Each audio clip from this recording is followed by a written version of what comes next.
कृष्णा, राधे राधे। कैसे हैं आप? कान्हा जी की कृपा से आप सब ठीक होंगे। राधे राधे। कल हमने कार्तिक मास का 15वां अध्याय सुना था। आज हम कार्तिक मास का 16वां अध्याय शुरू करते हैं। कथा कुछ इस प्रकार है। नारद नारद जी बोले, जलंधर ऐसा संदेश सुनकर अतिशय क्रोधित हुआ। करोड़ों दैत्य के परिवार के साथ शीघ्र ही निकल आया। जाते जाते उसको अपने सम्मुख शुक्र तथा राहु दृष्टिगोचर हुए। उन्हें देखते ही उसका मुकुट पृथ्वी पर गिर पड़ा और शीघ्रता से स्वयं भी फिसल गया। सैकड़ों दैत्यों की सेनाओं से तथा सहस्त्र विमानों से व्याप्त आकाश वर्षा काल में बादलों की भांति हो गया। उसके इस प्रयास को देखकर इंद्र आदि देवता भागकर चुपके से महादेव जी के पास जाकर बोले। देवताओं ने कहा, हे स्वामी, क्या आप हम लोगों की विपत्ति को नहीं जानते? अतएव हे प्रभो, हम सबकी रक्षा के लिए इस प्रबल राक्षस जलंधर को मार डालिए। नारद जी ने कहा, हे देवताओं की इस वाणी को सुनकर हंसते हुए शंकर जी ने विष्णु भगवान को बुलाकर यह कहा। श्री शंकर भगवान ने कहा कि हे विष्णु, आपने संग्राम में जलंधर को क्यों नहीं मारा और अपने बैकुंठ को छोड़कर उसके घर में जाकर क्यों रहते हैं? विष्णु भगवान ने कहा, आपके अंश से उत्पन्न और मेरी स्त्री लक्ष्मी का भाई होने के कारण मैंने उसे नहीं मारा। आप स्वयं उसे मारें। महादेव जी ने कहा, अति प्रतापी जलंधर इन शस्त्रों से नहीं मारा जा सकेगा, इसलिए आप अपने तेज के अंश के साथ देवताओं के तेज का अंश शस्त्र के लिए मुझे दीजिए। नारद जी ने कहा, तब विष्णु आदि समस्त देवताओं ने अपना अपना तेजांश शिव जी को दे दिया। तब उस संपूर्ण एकत्रित तेज से महादेव जी ने अपना तेज भी मिला दिया।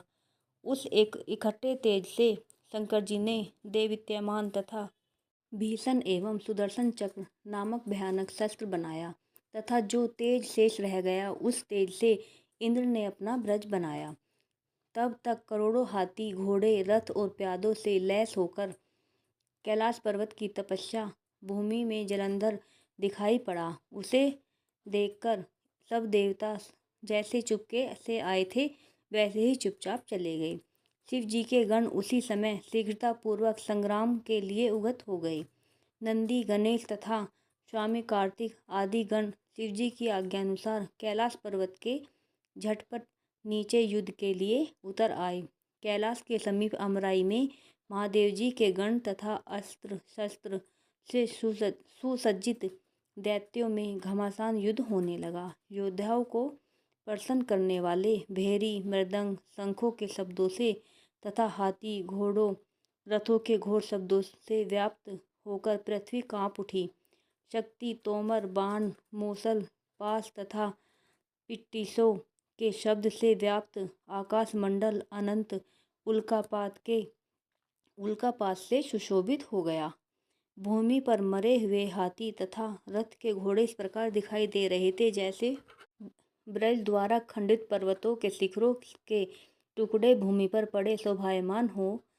शिवजी के गणों द्वारा युद्ध में मारे गए दैत्यों को शुक्राचार्य अपनी मृत संजीवनी मंत्र की शक्ति द्वारा बारंबार जीवित करते थे।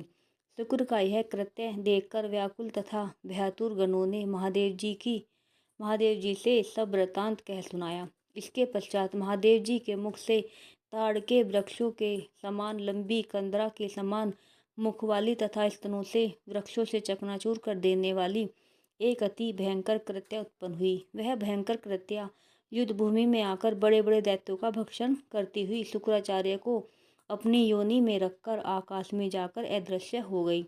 शुक्राचार्य को पकड़ा हुआ देखकर युद्ध भूमि में प्रसन्नता और विकसित मुख वाले शिवजी के वीरगण दैत्य सेना को मारने लगे।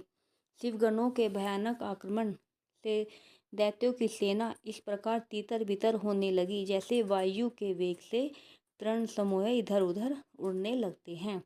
रुद्रगणों के भय से भागती हुई दैत्यों की सेना को देखकर सेनापति शुंभ, निशुंभ और महाबली कालनेमि क्रोधित होकर वहां पहुंचे।